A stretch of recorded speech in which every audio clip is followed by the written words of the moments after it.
Ducati jadi pabrikan yang terus berinovasi dengan memperkenalkan beberapa teknologi baru yang dapat meningkatkan kinerja motor. Namun, apa yang mereka ciptakan kerap mendapat pertentangan dari rivalnya. Tetapi, seluruh rival mengikuti apa yang dilakukan pabrikan Italia itu, ketika FIM dan MotoGP merasa itu tak melanggar aturan. Tapi, untuk ride-height device bagian depan, Ducati tampaknya harus mengalah. Pasalnya, penggunaan perangkat yang dapat meninggikan dan menurunkan suspensi depan mulai musim depan resmi dilarang penggunaannya. Bahkan, whole shot device yang hanya beroperasi pada awal balapan juga tak boleh digunakan lagi.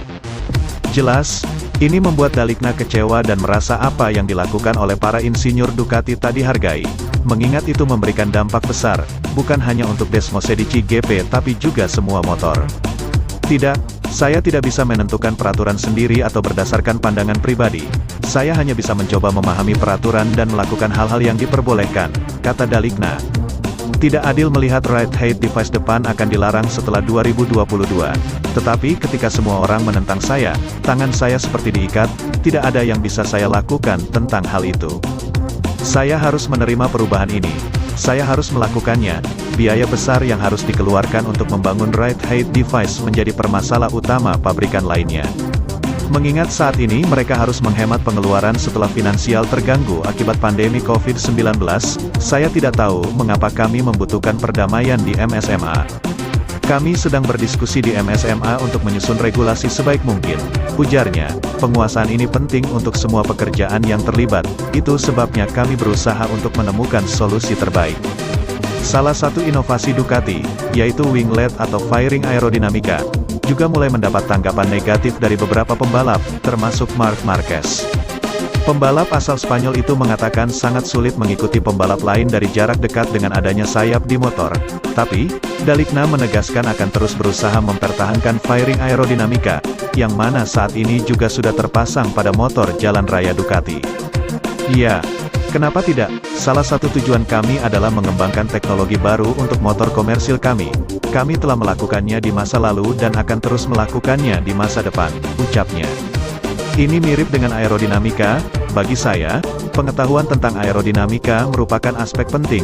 Di satu sisi untuk dapat membangun motor komersil yang cepat, di sisi lain untuk menjauhkan udara panas dari pengendara. Ada banyak hal yang harus dilakukan jika Anda memiliki pengetahuan yang cukup luas tentang teknologi aerodinamika. Hingga paruh pertama musim, penunggang Desmosedici GP yang menempati peringkat tertinggi dalam klasemen sementara adalah Johann Zarco. Rider Pramac Racing itu berjarak 58 poin dari sang pemuncak, Fabio Quartararo. Andalan utama Ducati, Francesco Bagnaia, berhasil memangkas selisih dengan El Diablo. Akan tetapi, Pecco masih terpaut 66 angka. Ini lantaran 4 balapannya berakhir secara prematur alias did not finish. DNF menyisakan 9 lomba. Peluang Ducati untuk menghidupkan kembali harapan merengkuh gelar juara nampaknya makin memudar. Kendati demikian, tim berbasis di Bologna itu enggan menerapkan tim order. Oke, pertama-tama saya harus katakan bahwa jelas saat ini masih ada balapan yang harus dihadapi, kata Ciabatti selama akhir pekan Grand Prix Belanda di Assen lalu. Pada prinsipnya, dengan beberapa pengecualian di masa lalu, kami tidak menyukai tim order. Jelas, jika ini balapan terakhir dan satu pembalap tidak punya peluang untuk menang dan pembalap lain memiliki peluang untuk menang, Anda mungkin memikirkan strategi.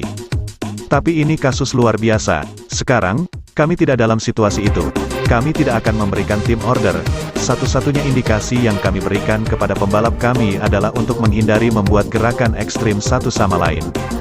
Kami masih ingat pengalaman Andrea Dovizioso dan Andrea Iannone di Argentina bertahun-tahun lalu, saat keduanya bertabrakan pada lap terakhir di tengah perebutan podium, dan kami ingin menghindari situasi serupa.